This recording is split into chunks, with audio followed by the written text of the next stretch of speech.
तो वापस से आप सभी का बहुत ज़्यादा स्वागत है क्लाइंबर के एक और एपिसोड में। मुझे पता है मैंने बहुत ज़्यादा डिले कर दिया इस एपिसोड को लाने में और इसमें मेरी ही गलती है और इस चीज़ के लिए मैं आप लोगों से काफ़ी ज़्यादा माफ़ी मांगता हूँ। एंड स्टार्ट करते हैं आज के अपने एपिसोड को। तो पिछले एपिसोड में देखा किस तरीके से सारे पार्टिसिपेंट्स को ये कह दिया जाता है कि आपके पास 6 मिनट है ऑब्जर्वेशन करने के लिए, पूरी की पूरी क्लाइंबिंग रूट को देखने के लिए। अब देखो ये एक तरीके की वॉल है जिसमें उन लोगों को क्लाइंबिंग करना है, बट ऑब्जर्वेशन 6 मिनट का क्या है मैं आप लोगों को ढंग से समझाता हूँ। देखो जितने भी पार्टिसिपेंट्स होंगे वो ऑब्जर्व करेंगे कि उन्हें कौन-सा रूट लेना है, किस तरीके से भैया वो फाइनल जहाँ तक उनको पहुँचना है, जहाँ पर उनको क्लाइंब करके पहुँचना है, वहाँ तक वो किस रूट से पहुँचेंगे। जो रूट वो पकड़ेंगे वो उनके लिए सही है कि नहीं है, ये सारा का सारा वो 6 मिनट में उन्हें ऑब्जर्व करना है। देन सभी के सभी पार्टिसिपेंट दौड़ते-दौड़ते जाते हैं वो उस वॉल के सामने एंड देखते हैं उनका रूट कौन-सा होने वाला है, सारी-सारी ऑब्जर्वेशन करते हैं, बट वहीं मोरी वहाँ खड़ा रहता है, पर मैमोटो उससे कहता है, "हे बेवकूफ़ जल्दी-जल्दी करो, समय जा रहा है।" और तुम बिलीव नहीं करोगे इस पूरे टूर्नामेंट को देखने के लिए बहुत सारे लोग आए होते हैं, यहाँ तक कि भैया ओनिशन से भी कह रहे होते हैं कि भैया यहाँ पर तो केंटो टूर्नामेंट से भी ज़्यादा बड़ी क्राउड आई है। यहीं पर हमें यूमी और उसकी दोस्त दिखाए जाते हैं जहाँ पर फुकोमोटो आता है और कहता है कि क्या तुम उन दोनों को सपोर्ट करने आई हो? तभी यूमी कहती कौन दो? फिर उसकी दोस्त जो उसके बगल में जो लड़की थी वो कहती है देखो यूमी वहाँ पर मियामोटो भी है।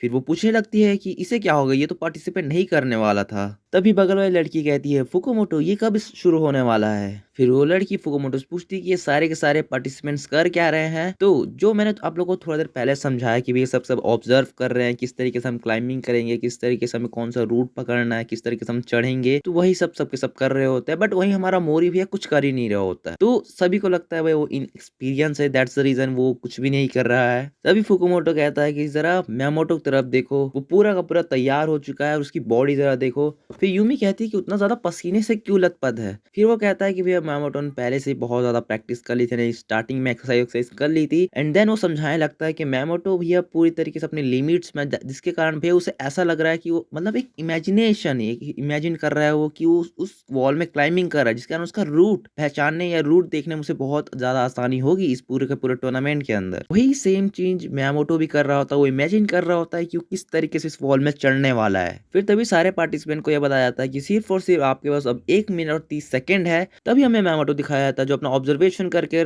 बाहर जा रहा होता है इस पूरे के पूरे रूम से।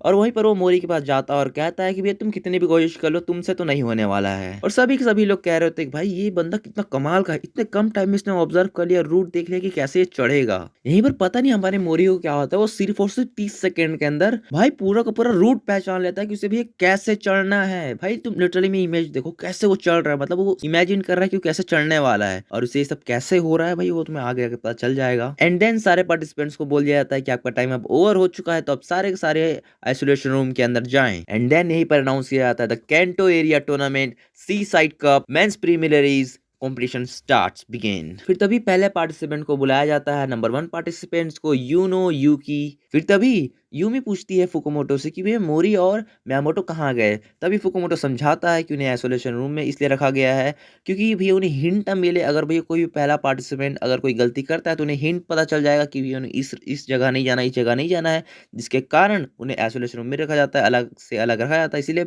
हर एक पार्टिसिपेंट को एक-एक करके बुलाया जाता है। और यही हमें आइसोलेशन रूम दिखाया जाता है जहाँ पर हर कोई इमेजिन कर रहा होता है कि वो किस तरीके से क्लाइंबिंग करने वाला है। जिन्हें पता नहीं, मैंने पिछले वीडियो में बताया था कि इमेजिनेशन क्लाइंबिंग भी एक चीज होती है, तो यही वो कर रहे होते हैं सारे के सारे। देन तभी बहुत सारी ऑडियंस को चिल्लाने की आवाजें आते हैं, जिसको देखकर बहुत सारे पार्टिसिपेंट्स सोचने लगते हैं कि भैया जो पहला पार्टिसिपेंट था वो नीचे गिर गया होगा।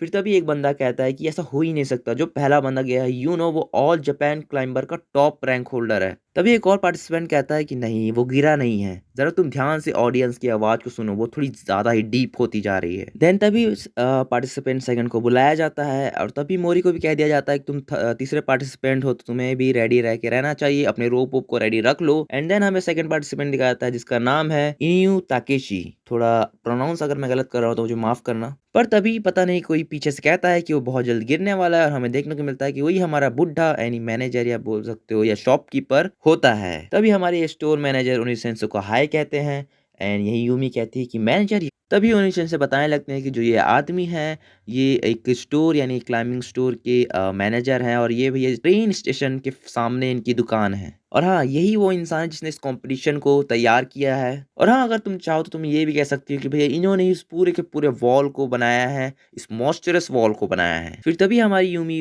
शॉपकीपर से पूछती है कि आपको कैसे पता कि वो लड़का गिरने वाला है। फिर मैनेजर यूमी को समझाने लगते हैं कि उस लड़के का प्रोसीजर ही खराब है, जिस तरीके से वो चढ़ा है उस हिसाब से उसमें कमियां हैं, और वो भैया उस होल्ड को पकड़ नहीं पाएगा।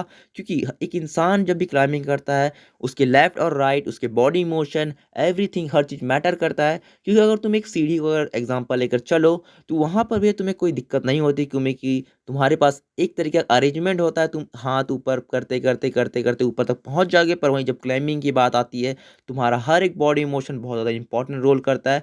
तुम कितनी जल्दी किसी होल्ड को पकड़ पाओगे, कितनी अच्छी तुम्हारी ग्रिप है, everything is matter. And then